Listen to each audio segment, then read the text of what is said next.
দেহ গোসলের সময় দেখা গেল গলায় কালো দাগ, স্ত্রী আটক।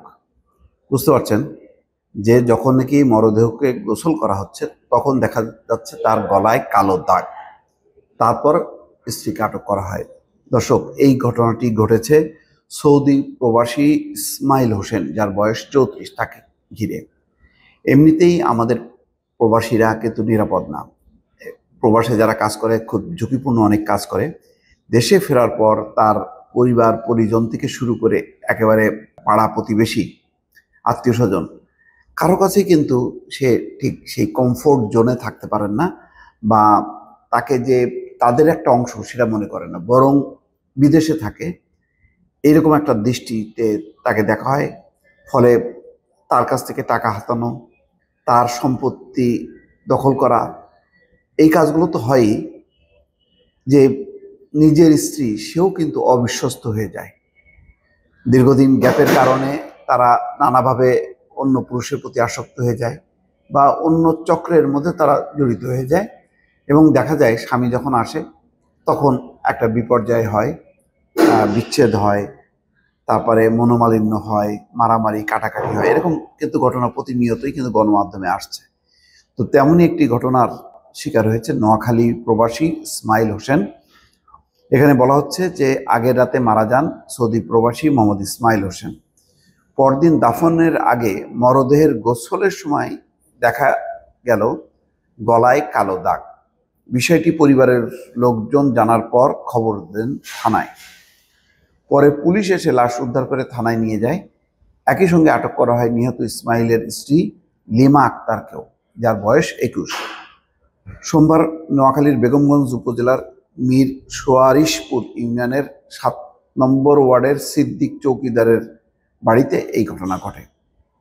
নিহত ইসমাইল হোসেনের বাবা মোহাম্মদ সায়েদুল হক বলেন, রোববার রাতের খাবার খেয়ে পরিবারের সবাই ঘুমিয়ে পড়েন। তার প্রবাসী ছেলে ইসমাইল স্ত্রীসহ থাকেন আলাদা ঘরে। রাত 1:30টার দিকে ছেলের ঘর থেকে পরপর 2টি আওয়াজ শোনেন, কিন্তু কিসের আওয়াজ ঠিক বুঝতে পারেননি। কিছু সময় পর তার পুত্রবধূ এসে জানান ইসমাইল মেঝেতে পড়ে আছেন। তখন তিনি সহ পরিবারের সদস্যরা ওই ঘরে গিয়ে দেখেন তার ছেলে ঘরের মেঝেতে অচেতন অবস্থায় পড়ে আছেন। শরীর ছুঁয়ে দেখেন ঠান্ডা বরফের মতো হয়ে গেছে। তাৎক্ষণিক তারা তাকে সেখান থেকে উদ্ধার করে চৌমুহনীর একটি বেসরকারি হাসপাতালে নিয়ে যায়। চিকিৎসক তাকে মৃত ঘোষণা করেন। সাইদুল হক অভিযোগ করেন, মৃত ঘোষণার পর তারা লাশ বাড়িতে নিয়ে আসেন। পরে আজ দুপুরের দিকে দাফনের জন্য লাশের গোসল করতে নিয়ে যাওয়া হয়। গোসলের এক পর্যায়ে উপস্থিত লোকজন দেখেন তার ছেলের গলায় কালো দাগ। তখন তিনি সহ পরিবারের সদস্যরাও বিষয়টি প্রত্যক্ষ করেন। পরে তারা বেগমগঞ্জ থানায় খবর দিলে পুলিশ দুপুরে লাশ উদ্ধার করে থানায় নিয়ে যায়। সাইদুল হকের অভিযোগ, ছেলের স্ত্রী বলতে পারবেন তার স্ত্রী কিভাবে মারা গেছেন। তিনি ছেলেকে হত্যা করা হয়েছে বলেও অভিযোগ করেন এবং বিষয়টি তদন্ত করে মৃত্যুর প্রকৃত কারণ উদ্ঘাটন ও দোষীদের বিরুদ্ধে আইনগত ব্যবস্থা গ্রহণের দাবি জানান। পারিবারিক সূত্রে বলা হয়, 3 বছর আগে লিমা আক্তারের সঙ্গে সৌদি আরব প্রবাসী মোহাম্মদ ইসমাইল হোসেনের বিয়ে হয়। 2 বছর বিদেশে থাকার পর সম্প্রতি তিনি দেশে আসেন। পুলিশের এসআই পলাশ দাস বলছেন, সুরতহাল প্রতিবেদন, মরদেহের গলায় কালো দাগ দেখা গেছে। লাশ ময়না তদন্তের জন্য বিকেলে নোয়াখালী জেনারেল হাসপাতাল মর্গে পাঠানো হয়েছে। পরিবারের তরফ থেকে খবর দেওয়া হলে পুলিশ লাশ উদ্ধার করে এবং স্ত্রী লিমাকে আটক করে থানায় নিয়ে আসে। এখন এটা তদন্ত হচ্ছে। যাই হোক, এখন নিঃসন্দেহে 34 বছর বয়সী ইসমাইলের মৃত্যুটা স্বাভাবিক না।